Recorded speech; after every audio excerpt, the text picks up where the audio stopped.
দেখুন, পশ্চিমবঙ্গে দুটো ব্যবস্থা আছে।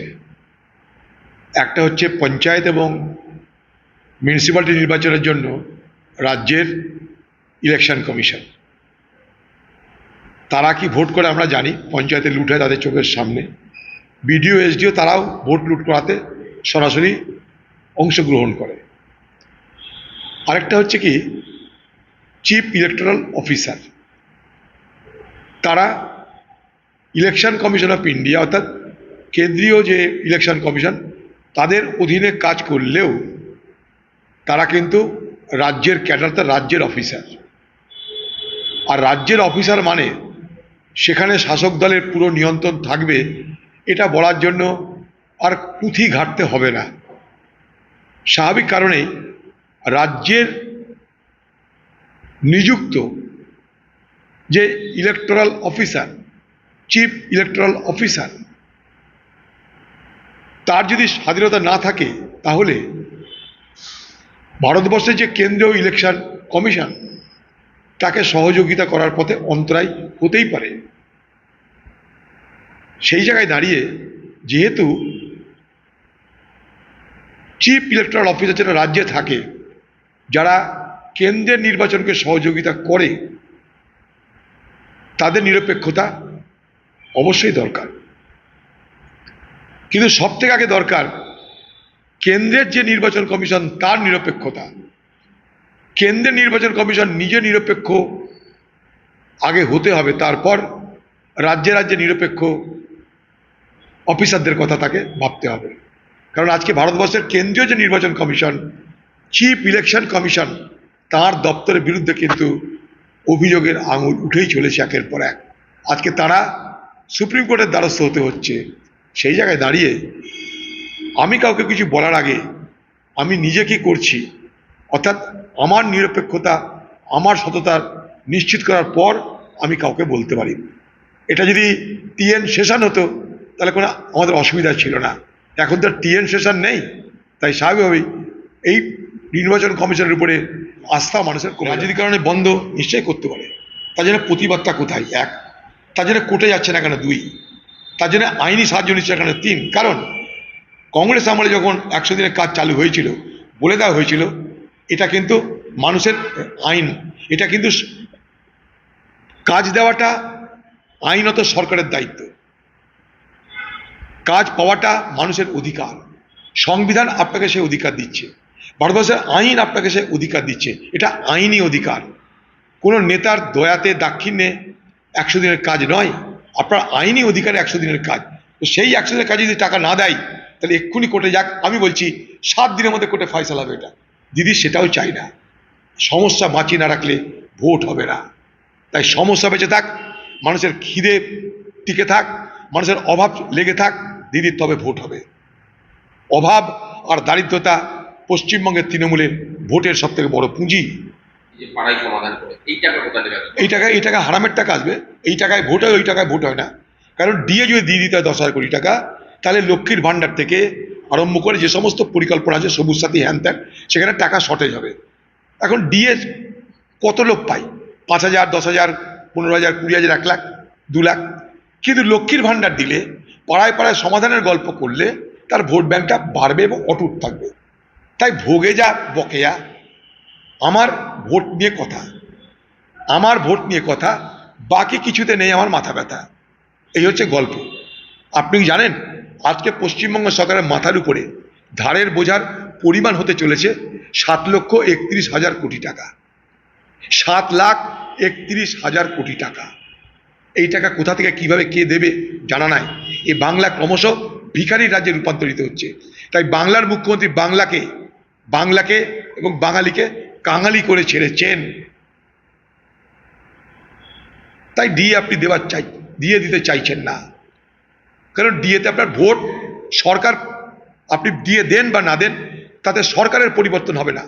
কিন্তু লক্ষ্মীর ভাণ্ডার বা অন্যান্য জনকল্যাণমূলক কর্মসূচিতে টাকা না দিলে আপনার সরকারের পরিবর্তন হয়ে যেতে পারে। তা আপনি সে রিস্ক নেবেন না। তাতে সমাজের একটা অংশ মরে যাক, আর একটা অংশকে বাঁচিয়ে রাখ। আমরা চাইছি দুটো অংশই বেঁচে থাক। তার জন্য পরিকল্পনা করুন।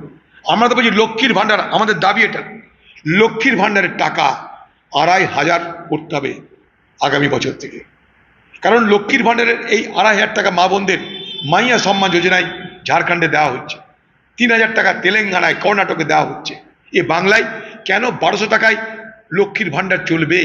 জিনিসের দাম বাড়ছে, বাজারের দাম বাড়ছে, তৃণমূলের খরচ বাড়ছে, কিন্তু লক্ষ্মীর ভাণ্ডারে মা বোনদের অর্থ কেন বাড়বে না?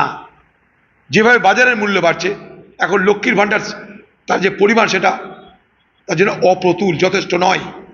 সেখানে লক্ষ্মীর ভাণ্ডার আমাদের দাবি 2,500 টাকা ইমিডিয়েট করা দরকার।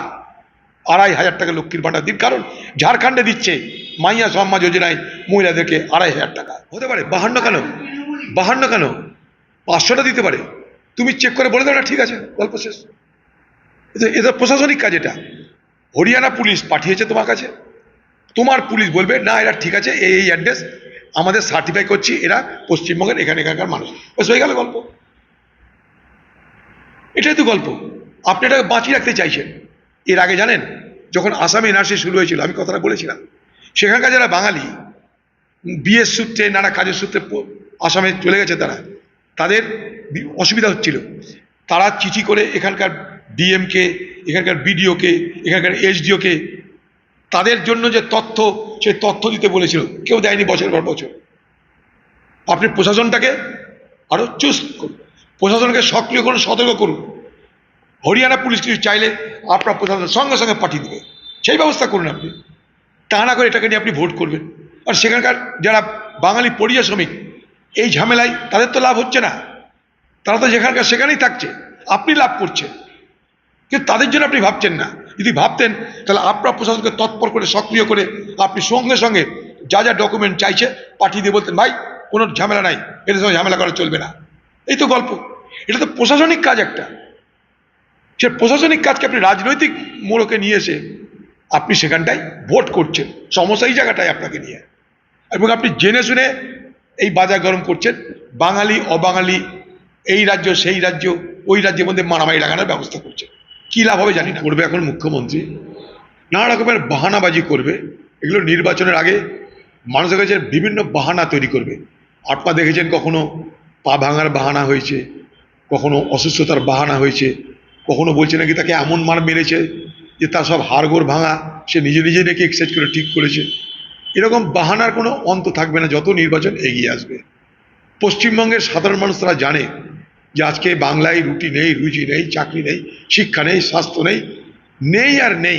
আর উল্টো দিকে আছে চুরি, আছে লুট, আছে ধর্ষণ, আছে দুর্নীতি। এই দুই জায়গার এই দুই যে পরিবেশ, তার মাঝখানে দাঁড়িয়ে আছে বাংলার মানুষ। এই দুটো বাংলার আজকে যে বাস্তব অবস্থা, সেই বাস্তব অবস্থা নিরিখেছে পশ্চিমবঙ্গ। যে পশ্চিমবঙ্গের বাঙালিকে নিয়ে বাংলার মুখ্যমন্ত্রী ভোট করতে চাইছেন, সেই পশ্চিমবঙ্গের বাঙালিকে আপনি অলরেডি কাঙালি করে দিয়েছেন, আর চিন্তা নাই। আর আপনি যে কথা বলছেন না, বাইরের রাজ্যে বাঙালি বাঙালি বাঙালি বাঙালি করে, আমার আপনার কাছে একটা দাবি আছে, সেই সব রাজ্যের মুখ্যমন্ত্রীর সঙ্গে আপনি কথা বলছেন না কেন? অথবা আপনার রাজ্যের তো অনেক বড় বড় পদস্থ অফিসার আছে, তাদেরকে সেই সমস্ত রাজ্যে পাঠাচ্ছেন না কেন? তারা সেখানে গিয়ে অফিস করে বসুক। সেখানকার বাঙালি ভাষী যারা, তারা বিপদে পড়ে তাদেরকে ফোন করবে, আসবে, জানবে, সাহায্য নেবে। আপনি যেভাবে বাঙালি অবাঙালি করছেন, সেখানকার অন্য রাজ্যের সাধারণ মানুষ কিন্তু আমাদের রাজ্যের মানুষের সঙ্গে সংঘর্ষ করছে না। সেখানকার প্রশাসন বাংলাদেশি নামে হয়রান অবশ্যই করছে, কিন্তু সেখানকার মানুষের সঙ্গে আমাদের কেন দুশ্মনী তৈরি করছেন? সেখানকার সাধারণ মানুষের সঙ্গে আমাদের কোনো দুশ্মনী নেই। বাঙালি, উড়িয়া, মহারাষ্ট্রিয়ান সাধারণ মানুষের সঙ্গে আমাদের কোনো দুশ্মনী নেই, কিন্তু আপনি যেটা করছেন এই বাংলায়, আগামী দিনে বাঙালি অবাঙালিরা মারামারি শুরু হয়ে যায়। এটা গেলে এক। 2 নম্বর হচ্ছে, আপনার রাজ্যের অফিসারদের কেন পাঠাচ্ছেন না আপনি? তারা সেখানে গিয়ে বাংলা ভাষীদের সাহায্য করবে, মদত করবে, প্রশাসনিক কথাবার্তা বলবে, সেটা কেন করছেন না? দিদি তো নিজেই নিয়ে এসে, দেখুন, বাঙালি অবাঙালি যখন আলোচনা করছে দিদি স্টেজে, তখন দেখেছেন 3 জন অজ্ঞান হয়েছে, শত্রুঘ্ন সিনহা, কীর্তি আজাদ, আর এক শতাব্দী রায়। তাহলে দিদির বাঙালি অবাঙালির আওয়াজে শত্রুঘ্ন সিনহা, কীর্তি আজাদ বা অন্যান্য অবাঙালি যারা বাংলায় এমপি হয়েছে, তাদের কিন্তু প্যালপিটেশন শুরু হয়ে গেছে, তাই স্টেজেই তারা অজ্ঞান হয়ে যাচ্ছে। এই দিদি ভোটের জন্য সিনেমা জগৎকে ব্যবহার করে, আপনারা সবাই জানেন। নায়ক নায়িকা দিদির দলে ছড়াছড়ি, যারা পার্টি করেছে তাদেরকে তাড়িয়ে দিয়ে নায়ক নায়িকাতে ভর্তি করে দিয়েছে। তৃণমূলের কোনো লোকের তার জন্য রাগ হতে পারে, ক্ষোভ হতে পারে, হয়তো সে ভাবতে পারে আমার টিকিট হয়তো বাদ যাবে, কোনো নায়ক বা নায়িকা এখানে এসে যাবে, তাই হয়তো আগে থেকে ক্ষোভ প্রকাশ করছে।